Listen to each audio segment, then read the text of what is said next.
요한복음 8장 21절부터 37절까지 함께 합독하겠습니다. 다시 이르시되 내가 가리니 너희가 나를 찾다가 너희 죄 가운데서 죽겠고 내가 가는 곳에는 너희가 오지 못하리라. 유대인들이 이르되 그가 말하기를 내가 가는 곳에는 너희가 오지 못하리라 하니 그가 자결하려는가? 예수께서 이르시되 너희는 아래에서 났고 나는 위에서 났으며 너희는 이 세상에 속하였고 나는 이 세상에 속하지 아니하였느니라. 그러므로 내가 너희에게 말하기를 너희가 너희 죄 가운데서 죽으리라 하였노라. 너희가 만일 내가 그인 줄 믿지 아니하면 너희 죄 가운데서 죽으리라. 그들이 말하되 네가 누구냐? 예수께서 이르시되 나는 처음부터 너희에게 말하여 온 자니라. 내가 너희에게 대하여 말하고 판단할 것이 많으나 나를 보내신 이가 참되심에 내가 그에게 들은 그것을 세상에 말하노라 하시되 그들은 아버지를 가리켜 말씀하신 줄을 깨닫지 못하더라. 이에 예수께서 이르시되 너희가 인자를 든 후에 내가 그인 줄을 알고 또 내가 스스로 아무것도 하지 아니하고 오직 아버지께서 가르치신 대로 이런 것을 말하는 줄도 알리라. 나를 보내신 이가 나와 함께 하시도다. 나는 항상 그가 기뻐하시는 일을 행함으로 나를 혼자 두지 아니하셨느니라. 이 말씀을 하심에 많은 사람이 믿더라. 그러므로 예수께서 자기를 믿은 유대인들에게 이르시되 너희가 내 말에 거하면 참으로 내 제자가 되고 진리를 알지니 진리가 너희를 자유롭게 하리라. 그들이 대답하되 우리가 아브라함의 자손이라 남의 종이 된 적이 없거늘 어찌하여 우리가 자유롭게 되리라 하느냐. 예수께서 대답하시되 진실로 진실로 너희에게 이르노니 죄를 범하는 자마다 죄의 종이라. 종은 영원히 집에 거하지 못하되 아들은 영원히 거하나니 그러므로 아들이 너희를 자유롭게 하면 너희가 참으로 자유로우리라. 나도 너희가 아브라함의 자손인 줄 아노라. 그러나 내 말이 너희 안에 있을 것이 없으므로 나를 죽이려 하는도다. 아멘. 이 시간에 우리 믿음 목장 그리고 천사 목장 같이 찬양하시죠. 여러분 한번 따라해 보시겠습니까? 지금 이곳에서 누리는 자유. 여러분 2016년도인가요? 워싱턴 포스트지에 기사가 하나 났습니다. 그건 한국 젊은이들에 대한 내용을 취재한 내용입니다. 현존하는 지옥, 대한민국 탈출하려 해라는 기사 제목으로 워싱턴 포스트지에 실렸습니다. 한국을 금수저와 흙수저의 나라, 답도 없고 미래도 없는 나라, 비정규직의 나라라고 스스로 일컫는 젊은이들을 소개했습니다. 취업 인구의 3분의 2가 비정규직으로 취업을 하고 헬조선이라는 단어가 돌파구 없는 대한민국의 젊은이들을 대변하는 나라죠.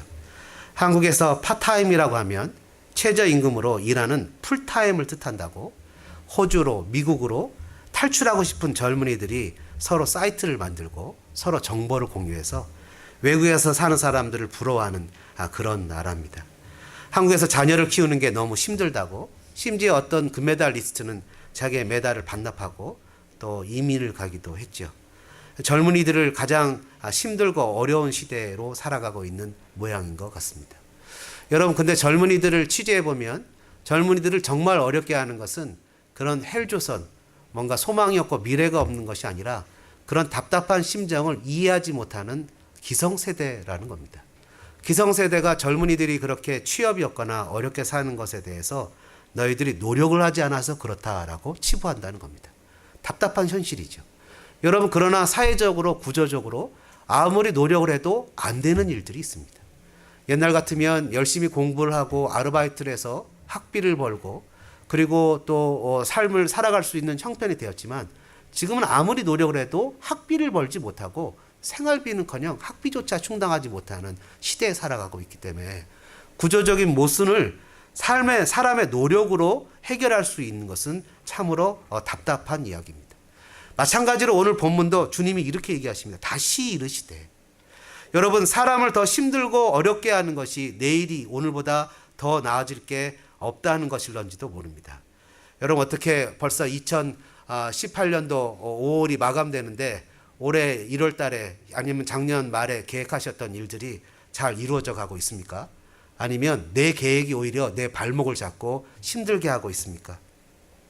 사람이 더 힘들고 어려운 것은 내가 누군가가 나를 조금만 도와주면 금방 일어날 수 있을 것 같은데 실은 나를 도와줘야 될 그 누군가도 자신의 삶조차 지탱하기 버거운 시대에 살아가고 있다는 겁니다. 하나님의 말씀을 맡은 교회 목회자로서, 리더로서, 또 성도로서 무엇을 어떻게 전해야 이 시대의 젊은이들에게, 성도들에게, 이민의 삶을 살고 있는 저와 여러분에게 소망과 희망을 줄지 고민하고 또 고민해 봅니다. 오늘 본문의 말씀을 만나면서 예수님의 마음이 아마 이럴 것이다 라는 생각이 들어갑니다. 21절에 보니까 다시 이르시되 once more, 한 번 더. 예수님은 새로운 말씀을 하는 것이 아니라 그 얘기를 또 하시고 또 하시는 것입니다. 이 시대를 향한 안타까움의 주님은 그것을 또 하시고 또 하십니다. 하면서 21절과 24절에 이 짧은 두 구절 가운데 긴 문장으로 세 번이나 주님은 이렇게 얘기하십니다. 너희가 너희 죄 가운데서 죽을 것이다. 너희가 너희 죄 가운데 죽을 것이라는 거예요. 여러분, 그대로 살다가는, 그냥 이대로 살아가다가는 소망은커녕 계획은커녕 자신의 미래와 비전을 바라보기는커녕 그냥 노예처럼 죄 가운데 살다가 죄 가운데 죽어갈 것이라는 거예요. 너무나 안타깝게 주님은 얘기하시는 거죠. 자신이 아는 것이 전부이냐? 이것이 아니면 꼭 죽을 것만 같은 불안, 초조, 인정받지 못해 누더기가 되어버린 마음, 고민, 괴로움, 나이가 들고 몸은 약해지고 아이가 커가고 이러지도 저러지도 못하는, 옴짝달싹하지 못하는 삶의 현실 가운데 주님은 21절과 24절 짧은 구절의 긴 문장으로 세 번이나 너희가 그렇게 살다간 죄 가운데 죽게 될 것이라는 거예요. 그대로 살다가 죽을 것이라는 거죠. 너무나 안타까워서 주님은 다시 이르시되 이렇게 얘기를 한다는 거예요.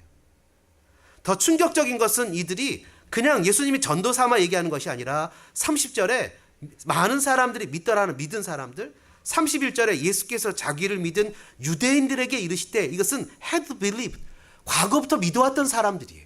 그냥 초신자, 초보자 신앙이 아니라 오랫동안 주님을 따랐던 사람들, 예수님의 말씀을 듣고 따랐던 사람들이에요. 근데 이 사람들 향해서 주님은 그렇게 살다간 죄 가운데 죽을 것이라는 거예요. 마치 이민의 삶을 살아가는 저와 여러분들이 그냥 이민의 삶에 치여서 내가 삶을 살아가는 것인지 아니면 내가 그냥 끌려가는지 모르는 삶의 현실 속에 주님이 그렇게 살다간 그냥 그대로 죽어버릴 것이라는 안타까운 말씀을 하고 있는 것과 똑같다는 거예요. 내가 가는 것을 그렇게 살다간 내가 가는 곳에 너희가 오지 못한다는 거예요. 내가 가는 곳은 하늘이고 내가 가는 그 하늘에 너희가 오지 못하고 죄 가운데 죽어버릴 것이라는 거예요. 여러분, 너무나 안타까운 사실 아닙니까? 근데요, 이 믿는 사람들의 유대인들이 예수님의 말씀이 끝나니까 우리가 읽진 않았지만 마지막에 예수님을 돌을 쳐서 죽이려고 하는 모습을 보게 됩니다. 충격적이죠. 충격적입니다. 예수님을 믿는다고 했던 사람들이 예수님에게 돌을 쳐서 죽이려고 하는 모습이 마지막 요한복음 8장 마지막 절에 기록되어 있어요. 그들이 돌을 들어 치려하거늘 예수께서 숨어 성전에서 나가시니라. 도대체 무슨 얘기를 하셨길래 이들에게 가장 안타까운 마음으로 이들에게 주님이 하시고 또 하신 얘기가 이들이 이런 격한 반응을 불러일으킨 것일까요? 그것은 예수님의 정체성의 얘기인 것 같아요. 예수님이 누구시냐?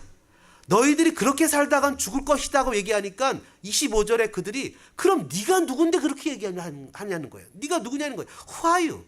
They asked. Who are you? 네가 누군데 너를 알지 못하면 죄 가운데 죽는다는 거예요. 주님에 대한 정체성의 문제죠.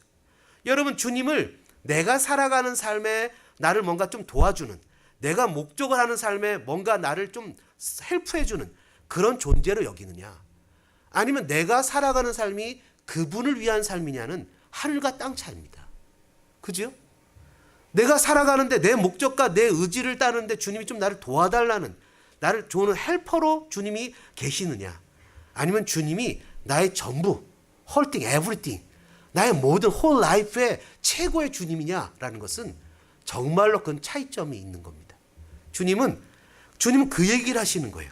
그러면서 주님이 우리에게 오늘 세 가지, 이 땅에서 이런 꽉 막힌 세상에서 헬 조선이라고 표현하기도 하고, 또 우리가 언어도 불편하고 살아가는 삶의 모든 것이 불편한 이 땅에서 우리가 누릴 수 있는 자유가 있다는 거예요. 한번 다시 해볼까요? 지금 이곳에서 누리는 자유. 오늘 본문을 통해서 세 가지의 자유를 찾아보려고 합니다. 물론 여러 가지가 있지만요. 첫째는 24절에 이렇게 얘기를 합니다. 그러므로 내가 너에게 말하노니 너희가 죄 가운데서 죽으리라 하였노라. 너희가 만일 내가 그인 줄 믿지 아니하면 너희 죄 가운데서 죽으리라. 아까 우리가 찬양 불렀죠? 죄에서 자유를 얻게 함은 보혈의 능력. 여러분 21절과 24절 짧은 구절 가운데 세 번이나 죄 가운데서 죽으리라. 우리의 주어진 삶의 현실에서 벗어나는 첫 번째 자유는 죄로부터의 자유라는 거예요. 한번 따라해 보실까요? 죄로부터의 자유. 여러분 죄가 뭐죠? 성경은 죄에 대해서 우리가 갖고 있는 도덕적인 죄를 얘기하지 않습니다. 우리가 거짓말하거나 도적질하거나 이런 죄에 대해서 근본적인 죄는 이런 죄가 아닙니다. 성경에서 얘기하고 있는 죄는 하나님으로부터 떠난 것이 죄입니다. 하나님으로부터 돌이키는 게 죄예요. 성경에서 말하고 있는 죄는 하나님으로부터 멀어지는 것 자체가 죄예요. 믿음으로 행하지 않는 모든 것을 극단적으로 죄라고 표현한다고요. 하나님은 유일하신 존재입니다. 여러분 믿으십니까? 하나님은 유일하신 존재이고 하나님을 제외한 모든 것은 하나님께로부터 온 것이에요. 그렇기 때문에 하나님이 없으면 그 모든 것의 존재 자체의 의미를 상실하는 거예요. 그렇기 때문에 하나님을 떠나는 것은 그것은 가치 상실이고 존재 상실입니다.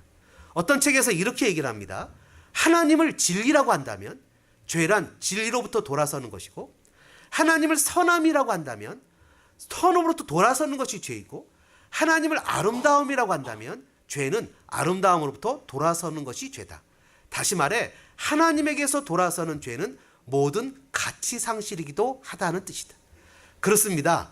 죄인과 의인의 차이는 하나님을 향해서 살아가느냐 나를 향해서 살아가느냐의 차이점이 있다는 거예요. 여러분 의인은 하나님을 향해서 살아갑니다. 그러나 하나님을 떠난 자기 중심으로 사는 사람은 참된 심 안식을 누릴 수가 없어요. 그래서 어거스틴은 뭐라고 얘기했는지 아십니까? 하나님, 우리 마음은 당신 안에서 안식을 발견하기 전까지는 쉴 수 없습니다. 참된 자유와 참된 쉼이 없습니다. 여러분 아담과 하와가 범죄하니까 지난주에도 말씀드렸지만 자기 자신에게 집중해서 그전에는 몰랐지만 벗은 것을 알게 되잖아요.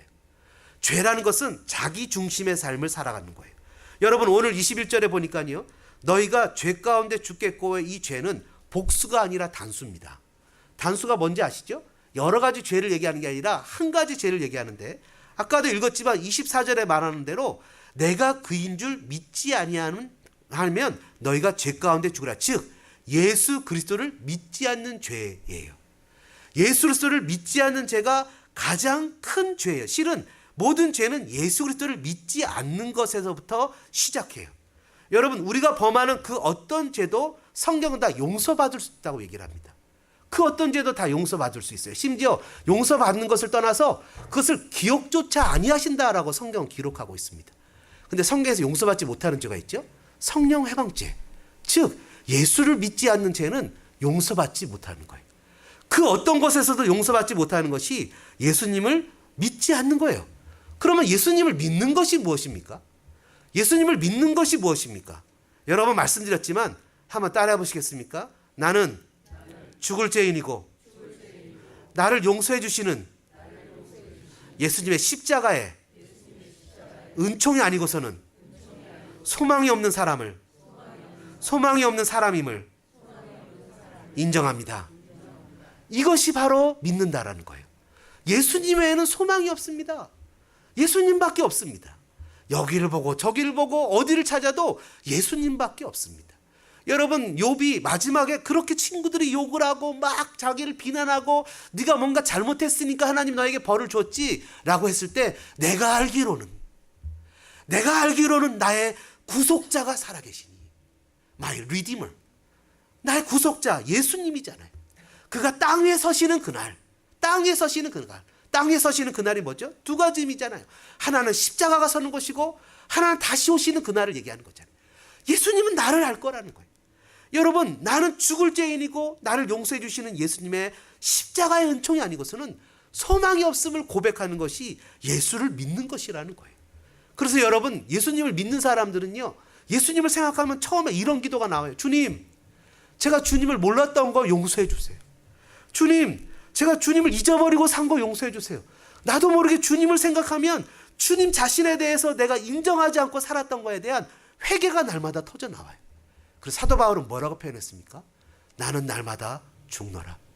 날마다 십자가를 지는 거예요. 주님의 십자가를 바라보는 거예요. 근데 이것이 끝이 아니죠. 여러분 이것이 끝이 아니에요. 주님을 믿는다는 것은요, 한번 따라해 보실까요? 예수님의 말씀, 예수님의 생각, 예수님의 꿈, 예수님의 의지를 따라서 사는 것입니다. 이것이 예수님을 믿는 거예요. 한번 다시 따라해 보시죠. 믿음은 현재형입니다. 믿음은 현재형이라는 거예요. 과거에 내가 잘 믿었는데, 내가 과거에 이렇게 믿었는데 여러분 아무 소용이 없습니다. 내가 앞으로 이렇게 믿을 건데요, 아무 소용이 없습니다. 여러분 어떤 자녀들은 그러잖아요. 아우, 내가 정말 공부 열심히 하려고 했는데요, 요번에 이런 것 때문에 공부 못해서 성적을 이렇게 받아왔어요. 엄마 정말 죄송해요. 다음엔 정말 열심히 할게요. 그러면 엄마들은 대부분 착하잖아요. 그래서 그래, 네가 잘하, 열심히 하자 하고 공부 성적을 못 받아왔어도 불고기 해주고 반찬 해주고 열심히 먹입니다. 공부 열심히 하라고. 그래, 방에 딱 들어갔어요. 뭐 하나 봤더니 게임하고 있어요. 그럼 진정성이 없는 거죠. 하나님 나에게 물질을 주시면, 하나님 나에게 시간을 주시면, 하나님 나에게 건강을 주시면 하나님 열심히 섬길게요 가 아니라, 내가 물질이 없고 시간이 없고 건강이 없어도 있는 만큼 내에서 섬기지 못하면 그건 믿음이 아니라는 거예요. 믿음은 현재형이에요. 하나님이 바보입니까? 고린도전서 1장 25절에 하나님의 어리석음이 사람보다 지혜롭고 하나님의 약하심이 사람보다 강하다는 거예요. 하나님을 유지하려는 거예요. 하나님 이것만 해결되면 내가 잘 믿어볼게요. 하나님이 가끔 주기도 해요. 왜냐하면 어떻게 하나 찬스를 주는 거예요. 하나님 내가 어떤 시련과 역경 속에서 하나님 믿어볼게요 하면 시련과 역경을 허락하기도 해요. 근데 여러분, 하나님이 바보가 아니잖아요. 나는 십자가로 말미암아 죄에 대해서 죽었다고 고백하는 거죠. 네가 누구냐? 25절에 물어보니까 예수님이 이렇게 얘기를 하십니다. 28절에 이에 예수께서 이르시되 너희가 인자를 둔 후에 내가 그인 줄 알고. 인자를 들었다라는 표현은 요한복음에 여러분 두 가지를 표현하는 겁니다. 첫째는 십자가 예수님이 들리신 것을 상징합니다. 십자가를 보지 않고는 예수님이 누군지 알지 못한다는 거예요. 우리가 어떻게 이 땅에서 죄에서 자유를 얻을 수 있습니까? 십자가를 바라보는 겁니다. 수많은 죄가 나를 유혹하고 마음에 속상함과 안타까움이 올 때 예수님의 십자가를 바라보는 겁니다. 여러분, 유대인들이 착각하는 두 가지가 있습니다. 주님 뭐라고 표현하시냐면 34절에 이렇게 표현하시죠. 죄를 범하는 자마다 죄의 종이라 이렇게 얘기했더니 그들이 우리는 종이 돼본 적이 없다. 우리는 아브라함의 후손이다 라고 얘기했을 때 주님이 뭐라고 표현해요? 이건 거짓말이죠. 왜냐하면 지금도 이들은 종이거든요. 로마의 식민지 생활을 하고 있잖아요. 애굽의 식민지 생활을 했죠. 바벨론에 잡혀갔죠. 그리고 이들의 종이, 육신의 종은 영적인 것의 종이 되었을 때 육신의 종이 되는 겁니다. 여러분, 죄를 지으면 죄의 종이 되는 거예요. 그때 이것은 똑같습니다. 이들은 자신이 아브라함의 후손이기 때문에 그냥 언제든지 구원받을 수 있다라고 생각을 했어요. 마치 이런 거죠. 내가 교회의 직분자니까, 내가 교회를 섬기고 주일날 교회를 가니까, 월요일부터 토요일까지는 어떻게 살든 교회는 여하튼 가니까 내가 구원받겠지 라고 생각하지만, 여러분, 교회 다닌다고 구원받는 게 아니라 교회 다니는 신실한 그리스도인들이 구원을 받습니다. 일주일 동안의 삶의 현장이 모아서 주일날 주님 앞에 드려지는 것입니다. 싱클레어 퍼거슨이라는 분이 성도의 삶이라는 책에서 이렇게 썼습니다. 우리가 죄의 종로로 타지 않게 되었다고 해서 죄와의 싸움도 끝나는 것이 아니다. 오히려 새로운 싸움이 시작된다. 우리가 죄에 대해서 죽었지만 우리 안에 죄는 죽지 않았기 때문이다. 죄는 여전히 남아있다. 우리 안에서 변한 것은 죄의 존재가 아니라 그 죄의 지위가 변한 것이다. 맞습니다. 여러분, 죄가 그전에 우리 주인 노릇했거든요. 우리는 죄를 거절하지 못했거든요. 근데 예수를 믿으면 어떤 자유가 생겼어요? 죄를 거절할 수 있는 자유가 생겼어요. 이제 우리가 의의 병기가 될 수도 있고 불의의 병기가 될 수도 있어요. 내가 결정할 수 있어요. 하나님을 향해서 내가 순종하고 예배할 수 있는 자유도 있고 하나님을 거역할 수 있는 자유도 있어요. 여러분, 저 같으면 그런 자유를 주지 않겠어요. 그냥 로버트처럼 무조건 하나님을 섬기는 자유를 주겠어요. 그래서 무조건 나를 섬겨야 돼. 그리고 만약 하나님을 안 섬기면, 예를 들어서 죄를 짓는 마음이 생기거나 이런 마음이면 찌리리리 몸에 막 전기가 오게 한다거나 뭐 이렇게 하겠어요. 좀 유치해도. 근데 하나님은 심지어 내가 죄를 선택해도 되는 자유를 줬어요. 여러분, 생각해 보세요. 하나님 우리에게 얼마나 위대한 자유를 주셨나. 내 몸을 의의 병기로 불의의 병기로 드릴 수도 있어요. 죄의 종로로 타던 우리가 죄로부터 자유로운 힘을 얻었어요. 그래서 여러분, 바울의 고백처럼 십자가에서 죄에 대해서 죽고 의에 대해서 다시 살아난 겁니다. 나는 자유인이 되었어요.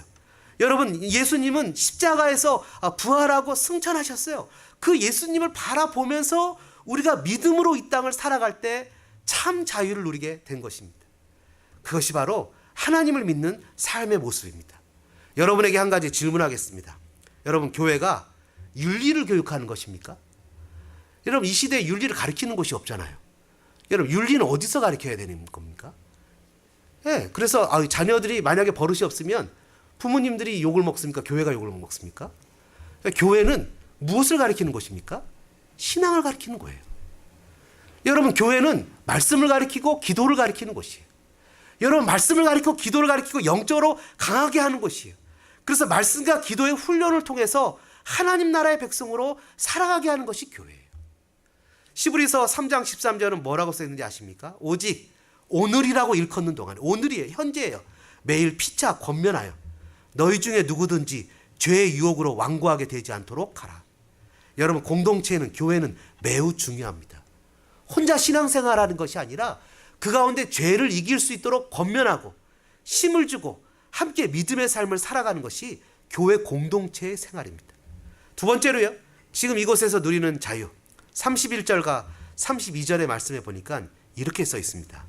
그러므로 예수께서 자기를 믿은 유대인들에게 이르시되 너희가 내 말에 거하면 참으로 내 제자가 되고 진리를 알지니 진리가 너희를 자유롭게 하리라.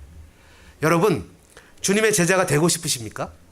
예. 여러분, 지금 세상의 제자가 아니라 주님의 제자예요. 그래서 세상으로부터의 자유예요. 비록 우리가 세상에서 살지만 주님의 제자가 되면 세상으로부터 자유할 수 있어요. 근데 여러분, 주님의 제자가 되는 게 어려운 게 아니잖아요. 예를 들어서 40일 금식 기도를 해라. 그래야 내 제자가 된다. 이렇게 얘기하시지 않았잖아요. 그리고 선교사로 가라. 이렇게 얘기하시지 않았잖아요. 모든 재산을 팔아라. 이렇게 얘기하시지 않았어요. 그냥 뭐 했어요? 내 말에 거해라. Hold my teaching. 내 말씀, 내 가르침을 붙잡아라. 너무 쉽죠? 여러분, 하버드대에 가는 게 더 기쁩니까? 주님의 제자가 되는 게 더 기쁜 일입니까? 여러분의 최종 학력이 마지막 학교를 졸업한 겁니까? 아니면 교회에 성경 공부반을 클래스를 끝낸 것입니까? 여러분, 우리의 최종 학력이 무엇이 돼야 됩니까? 하나님의 교회를 섬기면서 제자와 훈련을 받고 목장 훈련을 받으면서 섬기는 것이 마지막 최종 학력이 돼야 됩니까? 아니면 우리의 삶 속에서 뭔가 새롭게 배우는 것이 최종 학력이 돼야 됩니까? 세상에서 가장 훌륭한 이 온 우주를 만든 그 주님의 제자가 된다는 것이 얼마나 우리에게 멋지고 복된 일입니까? 여러분, 어떤 학교를 들어가는 것보다 더 훌륭한 일이 아니겠습니까? 여러분, 교회가 빚을 지고 건물을 짓습니다. 세상의 제자가 되는 겁니다. 성도가 세상에 빚을 지고 그 가운데 헐떡거립니다. 세상의 제자가 되는 겁니다. 요한계시록에 가보면요, 세상을 주관하는 음녀가 나옵니다. 더우시면 에어컨 좀 켜셔도 돼요. 놀랍게도 이 세상을 주관하는 음녀는 어떤 모습으로 등장하는지 아십니까? 세상을 주관하는 것은, 음녀가 세상을 주관하는 것은 탐욕입니다. 럭셔리예요. 화로워요. 자줏빛 옷을 입어요. 그 당시에 최고의 부자들만 입는 자줏빛 옷을 입고 나와서 가장 산의 진미 아름다운 음식을 먹어요. 성도를 유혹하고 사람들을 유혹할 때 사단이, 음녀가, 세상이 지배하는 그 음녀는 물 위에 앉았거든요. 물 위에 앉았다는 건 세상에 앉았다는 거예요. 그러면서 성도를 미혹하는 건 뭐냐면 탐욕이에요. 더 잘 살고 싶은 마음, 더 많이 갖고 싶은 마음, 더 누리고 싶은 마음, 더 편하고 싶은 마음, 더 행복해지고 싶은 마음, 무엇인가 더 많이 갖고 싶은 마음을, 성도의 마음을 주어서 자기가 갖고 있는 삶의 현실, 자기가 갖고 있는 삶의 현실에서 벗어나 욕심을 갖게 하는 거예요. 여러분, 마태복음 4장에 예수님이 시험을 당하신 것도 똑같지요. 육체적, 물질적, 정신적, 세상 권력, 영적 교만함, 자기 증명과 쉬운 출세와 명예욕이에요. 더 누리고 싶은 거예요. 얼마 전에요, 목사님들이 모이는 총회를 했는데 총회 때 어떤 목사님이 어떤 부서를 맡았다가 그분만 어떻게 다른 부서로 갔어요. 막 속상해서 어쩔 줄 몰라요. 물론 열심히 있고 사랑이 있기 때문에 그렇겠죠. 그래서 제가 그랬어요. 목사님, 어차피 봉사직인데 여기 가서 하면 어떻고 저기 가서 하면 어떻습니까? 내가 명예욕으로 하는 것이 아닌데 그렇다고 내가 잘못 생각했다고 미안하다고. 확실히 목사님은 목사님이죠. 결국 마음의 욕심이 자기의 삶을 탐욕으로 이끌어서 세상의 지배를 받게 한다고요. 믿는 자나 믿지 않는 자나 첫 번째 삶에서 가장 나타나는 것이 무서운 시험이 탐심이, 욕심이에요. 이스라엘 백성들이 광야에 들어갔을 때 첫 번째 들어가는 시험이 뭐죠? 먹는 문제예요. 먹고 사는 문제는 무서운 겁니다, 여러분. 결코 만만한 게 아니에요. 교육자들이 됐을 때 첫 번째 나타나는 시험이 뭔지 아십니까? 물질 문제예요. 물질 문제. 여러분, 내가 사례비를 쫓아서 사역을 하면 싹꾼이죠. 사례비에 상관없이 사역을 하는 자가 진정 하나님의 백성이 아닙니까? 여러분 얼마 전에 어떤 교회에서 어떤 목사님이 부교육자 중에서 11조를 안 하는 교육자가 있어서 이렇게 성도들이 뭐라 하길래 불렀대요. 왜 안 하냐고 그랬더니 사는 게 너무 어렵다고. 그러면 사역이 월급 받기 위해서 하는 꼴이 돼버리잖아요. 그럼 어떻게 되겠어요? 그만두시라고. 방법이 없죠. 어떻게 가르치겠어요? 그럼 밖에 나가서 일하는 게 훨씬 낫죠. 왜냐면 교회는 일한 만큼 페이를 안 주거든요. 훨씬 덜 주거든요, 교회는. 그럼 밖에 나가서 일을 해야죠. 여러분 이게 하나님을 섬기는 겁니까? 자기 욕심을 위해서 사는 겁니까? 믿는 자나 믿지 않는 자가 나타나는 그것은 바로 욕심 탐욕이에요. 비전을 가장한 욕심, 성공을 가장한 탐욕, 심지어 하나님께서 주셨다는 것으로 가장한 거짓 소명입니다. 이 땅의 성도들이 세상에서 가장 살아가는 첫 번째 훈련이 뭐냐면 물질 훈련이라고요. 사람이 떡으로만 살지 않는다는 것을 주님이 가르쳐 주신다고요. 끊임없이 찬스를 주신다고요. 하나님이 끊임없이 우리의 삶에 생각하지 못한 보너스를 주신다고요. 아이들이 장학금을 받는다든지 아니면 생각하지 못한 돈이 들어온다든지 여러 가지 삶의 모습을 통해서 생각지도 못하게 사람이 하나님을 신뢰하고 경외하면 그것으로 사는구나라고 가르쳐 주신다고요. 그런데 언제나 잊어버리고 또다시 삶의 현실 속에 하나님을 잊어버리고 살아간다고요. 여러분 그것은 뭐죠? 더 잘 살기 위해서, 더 잘해주기 위해서, 더 채워주기 위해서, 애들을 더 잘 가르치기 위해서. 하지만 그것은 여러분 하나님이 원하시는 것이 아니라고요. 성도로 부르심을 받은 사람들이 처음부터 끝까지 계속 살아가고 넘어가야 될 것은 뭐냐면 탐욕에 대한 유혹이라고요. 여러분 예수님이요 요한복음에 보면 오병이어의 기적을 베푸십니다. 놀랍죠? 남자는 5,000명을 먹였어요. 생각을 해보세요. 보리떡 5개와 물고기 2마리로 5,000명을 먹였다고요. 그러면 어른들 애들까지 여자 애들까지 다치면 10,000명이 넘는 거예요. 그것도 풍요해서 12바구니나 남았어요. 근데 뭐라고 사람들이 얘기하는지 아십니까? 우리는 모세처럼 하늘에서 내려온 만나를 먹고 싶대요. 왜냐하면 보리떡은 맨날 먹던 거거든요. 맨날 일용할 양식을 먹는 게 기적인 걸 모르시겠습니까? 내가 오늘도 굶지 않고 먹을 수 있는 게 기적이라는 생각이 들어가지 않습니까? 지금도 쉴 수 있고 살 수 있는 삶의 모양과 형편 가운데 우리를 이끄시는 하나님의 은혜가 기적이라는 생각을 하지 않습니까? 그냥 하늘에 만나가 내려와야 그게 기적이라고 생각합니까? 예수님이 뭐라 그러십니까? 하늘의 만나는 모세가 준 게 아니라 하나님이 줬는데 그들도 다 죽었다. 진짜 중요한 건 생명의 떡을 먹어야 된다. 생명의 피를 마셔야 된다. 내가 생명의 떡이고 내가 생명의 피다. 사람들이 깜짝 놀라죠. 피는 레위기에서 절대로 먹어서는 안 되는 금지 조항이거든요. 근데 피를 마시라는 거예요. 그건 뭐죠? 예수님의 십자가의 희생의 혜택을 취하라는 거예요. 예수님의 수고와 노력의 것을 취하라는 거예요. 나를 먹으라는 것은 헬라어 자체가 씹어 먹으라는 거예요. 예수님을 곱씹고 생각하고 예수님에 대해서 고민하고 예수님의 모든 혜택을 나의 삶에 전부 누리라는 거예요.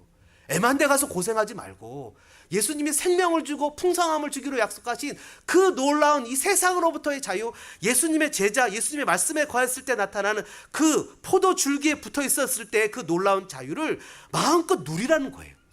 누굴 통해서요? 예수 그리스도를 통해서요. 여러분 유대인들은 절대로 피채 먹지 않았지만 이 얘기를 하니까 우리가 식인종이냐고. 그러나 주님은 오늘도 뭐라고 얘기를 하십니까? 내 말에 거한다는 것은요 관계. 릴레이션이라고 해요. 릴레이션. 예수님과 나와의 관계가 깊어지면 깊어질수록 이 땅에서 영생의 삶을 살고 자유의 삶을 살 수 있다고요. 여러분 주님과의 관계가 더 깊어지고 주님과의 관계가 더 깊어지는 그런 저와 여러분들 되어지기를 주님의 이름으로 축원합니다.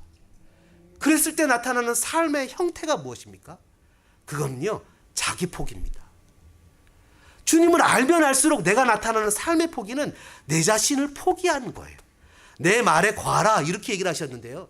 주님을 가장 잘 설명하고 있는 것은 어죠? 빌립보서 2장이죠. 너희 안에 이 마음을 품으라. 곧 예수 그리스도의 마음이니. 그는 근본 하나님의 본체시나 자기를 비워. 여러분 어떻게 우리가 예수 그리스도의 제자가 되어 세상으로부터 자유할 수 있습니까? 그건 자기 포기예요. 자기 만족이라고요. 그것은 부정적으로 얘기하면 체념이라고요. 긍정적으로 얘기하면 자족입니다. 자족. 빌립보서 4장 11절은 이렇게 얘기하죠. 내가 궁핍함으로 말하는 것이 아니라는. I am not saying this because I'm in need. 내가 뭔가 필요해서 얘기하는 게 아니라는 거예요. 그러면서 뭐라 그래? For I have learned to be content whatever the circumstance. 내가 어떤 상황에서도 자족하는 것을 배웠다는 거예요. 자족하는 것. 그러면서 뭐라고 표현합니까? 비천에 처할 줄도 알고 풍부에 처할 줄도 알고 모든 일 배부름과 배고픔과 풍부와 공품에 처할 줄도 아는 일체의 비결을 배웠다는 거예요. 이것은요, 없는 것을 구하는 것이 아니라 있는 것에 만족할 줄 아는 거예요. 하나님, 어쩌다 내가 이런 인간을 남편으로 맞아들였어. 내 발등을 찍지가 아니라는 거예요. 하나님은 나에게 가장 필요한 사람을 허락하셨다는 거예요. 남의 남편, 아니 이게 좀 옆으로 벗어. 요즘 드라마가 그래요. 남의 남편 쳐다보고 드라마들이 수없이 남의 아내 쳐다보는데 내게 있는 것이 족한 줄 알아야 돼. 없는 것을 쳐다보지 말고. 여러분, 세례 요한이 요단강가에서 회개의 세례를 전파할 때 그럼 우리가 어떻게 살아야 됩니까? 너희가 받는 월급을 족한 줄로 알아라. 더 가지려고 하는 것 자체가 욕심인 거고, 더 누리려고 하는 것 자체가 욕심인 거고. 여러분, 우리에게 아들을 주었는데 무엇이 부족해서 더 가지려고 합니까? 여러분, 우리에게 하나님이 사랑을 주셨는데 무엇이 부족해서 더 가지려고 합니까? 32절에 뭐라 그래요? 진리를 알지니 진리가 너희를 자유롭게 하리라. 36절에는 진리 대신 아들이란 말을 쓰지요. 아들이 너희를 자유롭게 하면 너희가 참으로 자유로우리라. 아들이 누구예요? 여러분, 아들은 하나님이, 우리가 이미 하나님을 알기도 전에 주신 분이 아들 아닙니까? 로마서 8장 35절, 누가 우리를 그리스도의 사랑에서 끊으리요? 그리스도의 사랑을 받으면 행복하고 충만하잖아요. 여러분, 왜 부자들이 그 수십억 수백억을 남겨놓고 자살을 해버려요?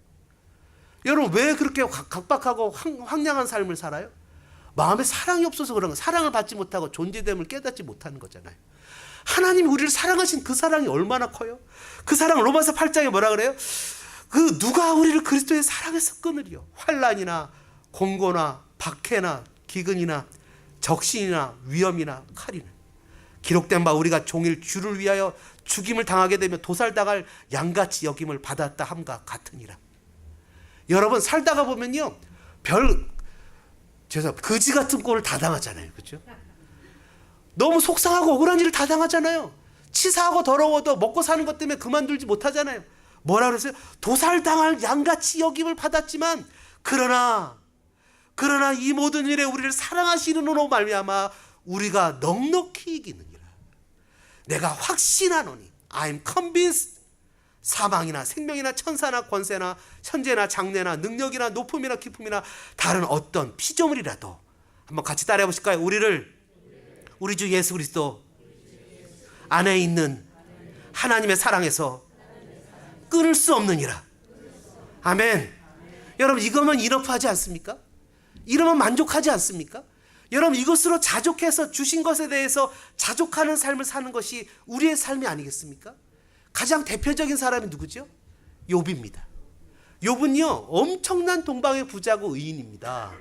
여러분, 의인이에요. 그는 뭔가 잘못했을까봐 아이들 생일 파티 해주고 나서는 하나님 앞에 미리 예배드립니다. 뭔가 잘못했을까봐 속죄제를 미리 드려요. 그렇게 정결한 사람이었어요. 근데 그가 하루아침에 모든 것을 다 잃었어요. 재산도 잃고 아내도 잃었습니다. 그랬더니 아내가 욕하고 죽으래요, 하나님을. 그랬더니 욥이 그 자리에서 일어나 제 가운데 알몸으로 일어나 나에게 주신 자도 여호와시고 취하신 자도 여호와시며 하나님을 경외하고 예배했어요. 존재 자체로 하나님 앞에 나갔다고요. 내가 무엇을 가져서가 아니라 자족하는 마음 자체로 하나님을 예배하는 삶의 모습을 보여주었다고요. 욥은 사람이 무엇을 가져서 예배하는 것이 아니라 아무것도 없어도 하나님을 예배할 수 있다는 것을 증명해 보여준 사람이라고요. 세상은, 음료는 탐심으로 우리를 유혹합니다. 근데 요한계시록 17장에 보면 이기는 성도들이 어떻게 이겨요? 세마포를 입어요. 화려한 자줏빛 옷을 입고 있지 않아요. 그 성도들이 어떻게 이깁니까? 예수의 계명을 지키며 인내로 이기잖아요. 하나님의 말씀을 붙잡고 지금 주어진 삶에 만족하며 하나님을 신뢰하며 믿음으로 살아가는 것으로 이겨요. 주시면 주시는 대로, 없으면 없는 대로 하나님 앞에서 삶으로 이기는 거예요. 여러분, 주어진 삶에 감사하지 않습니까? 감격하지 않습니까? 여러분, 탐욕과 탐심을 어떻게 이깁니까? 그것은 바로 주님이 나에게 주신 예수 그리스도의 제자됨으로 이길 수 있다는 거예요. 마지막으로요, 이 땅에서 누릴 수 있는 자유, 그것은 죽음으로부터의 자유입니다. 오늘 본문 35절과 36절에 보니까 이렇게 써 있어요. 종은 영원히 집에 거하지 못하되 아들은 영원히 거하나니 그러므로 아들이 너희를 자유롭게 하면 너희가 참으로 자유로우리라. 영원히 집에 거하지 못한대요. No permanent place in the family. 종이 아무리 열심히 일해서 수확을 많이 남겨도 그거는요 주인 것이 되지 종의 것이 되지 않아요. 여러분 그렇잖아요, 그죠? 아무리 내가 애를 써도 종의 것이 안 되고 주인 것이 돼요. 요즘 그 대한항공 사건으로 말미암아 그 조씨 일가가 엄청 욕을 먹잖아요. 뒤지게 욕을 먹어도 재벌은 재벌이에요. 아무리 찌질하고 세상에서 찌질하고 바보처럼 살아도 하나님의 자녀는 세상의 부자 종보다 훨씬 뛰어난 거예요. 그 얘가 누구죠? 여러분 부자와 나사로의 비유입니다. 세상의 모든 것을 다 갖춰서 에브리데이 파티하고 연락하고 요트 타고 멋진 전용 비행기 타고 이렇게 돌아다니던 사람이 오늘 밤에 저녁에 하나님이 얘야 이리 와라 하면 끝이래잖아요. 피니시. 그리고 지옥에 가서 그 뜨거운 물 속에서 이 물 적시는 물 한 컵 목에 입술에 적시고 혀에 적시고 싶어서 간절함을 사는데 헌대를 그냥 그 피부병이 있어서 자기 몸을 기아장으로 긁고 있는 나사로는 아브라함의 품에서 영원한 행복을 누리잖아요. 아무리 찌질하고 못났어도 아들은 아들이에요. 종이 아무리 잘났어도 그 종이 못 돼요. 옛날에 제가 아는 어떤 분이 너무 군대를 가서 속상해갖고 자기가 계급장을 여기 병장 계급장을 달고 있다가 하상가 뭐 이렇게 하상가 누구 중인가 소위가 누구가가 니들이 아무리 노력을 해봐라 계급장 여기 있는 게 여기 올라갈 수 있나? 무슨 말인지 이해가 되시죠? 여러분 종은 종이에요. 여러분 이 세상의 종은 늘 불안해요. 여러분 주인이 죽으면 아들은 유산을 받아요. 주인이 죽으면 종은 언제 팔려갈지 몰라요. 퍼머넌트 플레이스가 없는 거예요. 불안한 거예요. 이 세상에서 이 땅에서 하나님의 아들로 사는 사람은 세상의 평가에 목숨을 걸지 않습니다. 세상에 높아지는 존재됨에 목숨을 걸지 않습니다. 출세됨에 목숨을 걸지 않습니다. 이 땅에 사는 사람은 하나님의 자녀라는 것이 그 사람의 가치를 나타냅니다. 아멘이십니까? 여러분 음료를 이긴 성도들의 삶은 예수의 계명을 지킨 인내입니다. 이 땅에 조금도 미련을 두지 않고 영원한 세상을 향한 하나님의 나라를 향한 진정한 자유를 누리게 됩니다. 여러분 제가 옛날에는요 저희 아버지가 새벽에 가끔가다 제가 일어나면 아버지가 다리를 이렇게 주무르시면서 아버지 뭐예요? 그러면 다리가 아프대요. 그래서 아니 다리가 왜 자는데 아프지? 이렇게 생각을 했었어요. 근데 죄송합니다. 어르신들 계신데 요즘에 제가 새벽에 가끔 깨요. 내가 이럴 날이 올 줄을 몰랐어요. 아니 벌써 이런 날이 죄송합니다. 어르신들 죄송합니다. 이런 날이 올 줄을 몰랐어요. 우리 어머니가 새벽에 일어나갖고 머리 이렇게 점 매고 머리 하면서 머리 아프다고 막 이러시는데 제가 새벽에 가끔 가다가 일어나갖고 잠을 못 자요. 이런 날이 올 줄은 몰랐어요. 우리 옛날에 우리 교회에다 마음 여기 듣고 적은 딴 데 계시는 권사님 한 분 계시죠. 그분이 저한테 가끔 가다 한 얘기가 있어요. 뭔지 아십니까? 받아놓은 날은 금방 가요, 목사님. 날짜 정해놓으면 금방 가요. 세월이 금방 가요. 예, 금방 안 갈 것 같죠? 예? 안 갈 것 같죠? 잘해요, 엄마한테요. 여러분 부모님한테 잘하십시오. 언제 갈지 모릅니다. 세월이 금방 갑니다. 예? 금방 세월이 가요. 옛날에는요 가족의 죽음을 경험하면 다 교회에 나왔어요. 그래서 인도네시아에 있던 어떤 선교사님은 저한테 그랬어요. 장례식만 잘해주면 교인들이 다 나온다고. 근데 우리는 장례식 잘해주면 다 도망가요. 그래도 잘해줘야죠. 오늘 오후도 제가 주일날은 안 가는데 주일날에도 결혼식을 안 가려고 했는데 주례도 잘 안 서주려고 그랬어요. 근데 오늘 또 주례를 서달래요. 그러니까 그래 가요. 축복해주는 자리니까 가요. 더군다나 외국 사람하고 결혼해서 중간에 영어로 얘기를 해야 돼요. 머리 아파요. 언어로부터 자유롭기를 주님의 이름으로 소망합니다. 여러분 우리는 이 땅에 소망 있는 사람들이 아니에요. 고린도후서 5장에 뭐라고 써 있습니까? 이 땅의 삶은 텐트래요. 텐트. 저 영원한 나라가 하우스래요. 참으로 우리가 여기 있어 탄식하며 하늘로부터 우리 처서로 덧입기를 간절히 사모한대요. 차라리 몸을 떠나 주와 함께 있기를 원한대요. 간절히 주님 앞에 원한대요. 예수님도 이 땅에 보물을 쌓아두지 말고 하나님 나라의 보물을 쌓아두래요. 이 땅은 좀과 동력이나 구멍을 뚫고 도둑질을 한대요. 여러분 사도 바울이 고린도전서 15장 19절에 뭐라 그랬어요? 만일 그리스도 안에서 우리가 바라는 것이 다만 이 세상의 삶뿐이면 모든 사람 가운데 우리가 더욱 불쌍한 자래요. 여러분 시간은 기다려주지 않습니다. 우리는 이 땅에 소망을 두고 있는 사람이 아닙니다. 이 땅에 미련이 있지 않아요. 우리는 천국을 소망하는 사람입니다.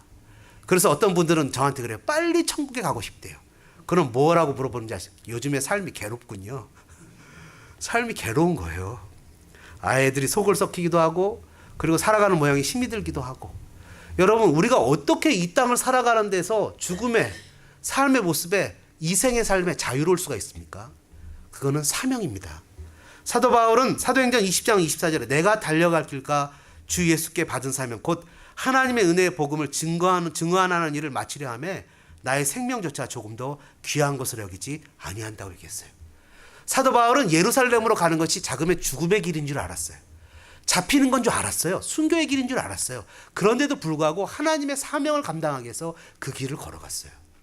여러분, 우리는 사명을 감당하는 사람들입니다. 우리는 이 땅의 영화와 즐거움을 추구하면서 살아가는 사람들이 아닙니다. 여러분, 영원히 즐길 수 있는 인조이먼, 향유할 수 있는 것은 존재이신 하나님밖에 없습니다. 이 땅의 모든 것들은 다 우리가 유주하는 그런 존재됨의 것들입니다. 그것의 마음을 뺏기는 순간 우리는 세상의 노예가 되어집니다. 이것을 어떻게 잘 설명할 수 있을까 찾아보다가 에베소서 4장에 너무나 우리에게 간략하게 요약하면서 합리적인 얘기가 나옵니다. 그 얘기는 뭐냐면 한번 따라해 보실까요? 부르심에 합당하게 행하라. 하나님의 부르심에 합당하게 살아가는 거예요. 세 가지로 요약할 텐데요. 그것은 서로 봉사하여 그리스도의 몸을 세우는 거예요. 내 달란트를 나를 위해서 쓰는 게 아니에요. 내가 하고 싶은 달란트를 저는 요즘에 제가 그렇게 미역국을 잘 끓이는 줄 몰랐어요. 여기는 아시네, 그죠? 스토리를. 새벽 예배나 수요 예배 때 들으셨던 분이래요.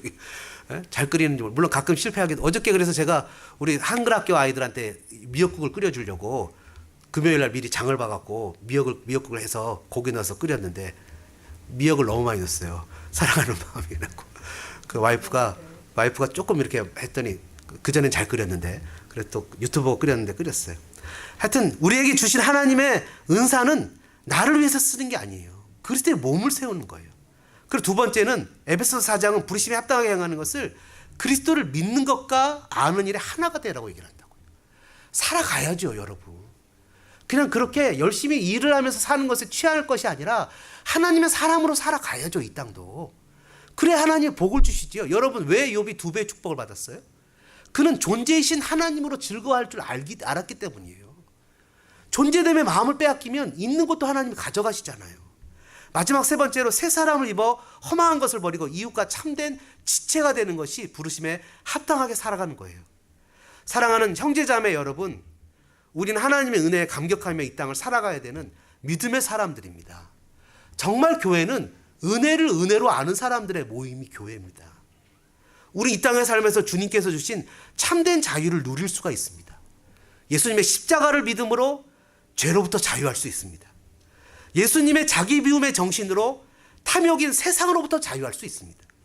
우리가 사명을 감당함으로 죽음의 두려움을 이길 수 있습니다. 이런 복된 자유를 누리시는 아름다운 믿음의 동역자들 되어주시기를 주님의 이름으로 축원합니다. 말씀 생각하시면서 찬양하겠습니다. 마음이 상한 자를 고치시는 주님, 하늘의 아버지, 날 주관하소서. 주의 뜻대로 인도하사 자유케 하소서. 새 일을 행하사 부흥케 하소서. 마음이 상한 자를 고치시는 주님, 하늘의 아버지, 날 주관하소서. 주의 길로 인도하사 자유케 하소서. 새 일을 행하사 부흥케 하소서.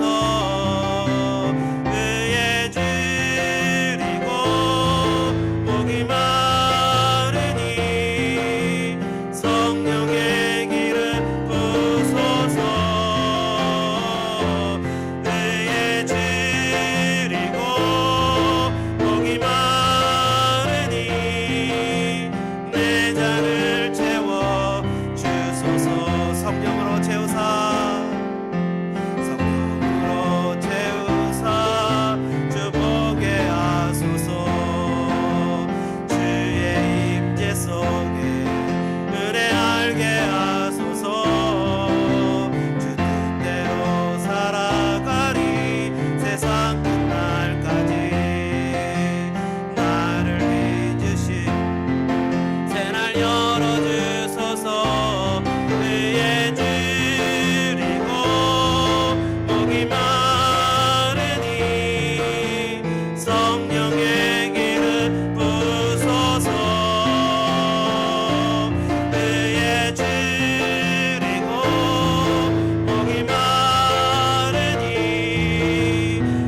줄이고 의에 줄이고 먹이마 주님 우리에게 자유를 주옵소서. 성령의 기름 부소서. 주님 우리가 자유를 누리게 하옵소서. 의에 줄이고 먹이 마르니 내 잔을 채워. 우리 주여 외치고 같이 통성으로 기도하겠습니다. 주여 주여 주여. 그렇습니다. 하나님 우리는 세상의 삶을 살아가면서 세상의 마음을 빼앗겨버리고 탐욕의 마음을 빼앗겨버리고 죄의 마음을 빼앗겨버려 아버지 죄의 종으로 세상의 종으로 살아가고 있는 것은 아닙니까?